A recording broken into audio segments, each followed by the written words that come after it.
was in the office. A lot of y'all know I used to work for NYPD. So I'm in the office, and there's a buddy of mine. I'll call him just for today. I'll call him Sergeant Jack. He's an E8 in the military. So he does private security.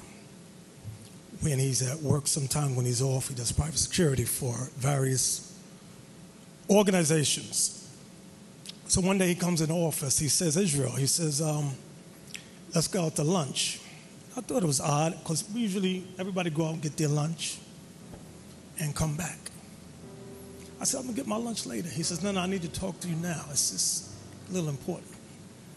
I told the deacons the story.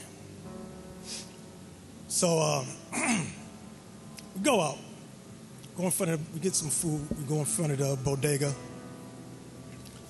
And he says, I did security last night for some Jewish Defense League and people like that. He said they had a big meeting about the Israelites. I said, okay. He said, and they had all the game players on there. He said maybe 5 of y'all they were concentrating on. He said, but the focus was you brothers in purple and gold. I said, okay. He says, the rest of them, they talked about them, but they saw no real threat assessment. I said, no threat assessment.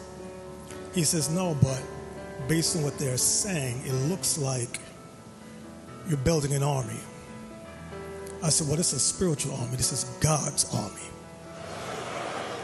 So he said, well, you guys are making them very, very nervous.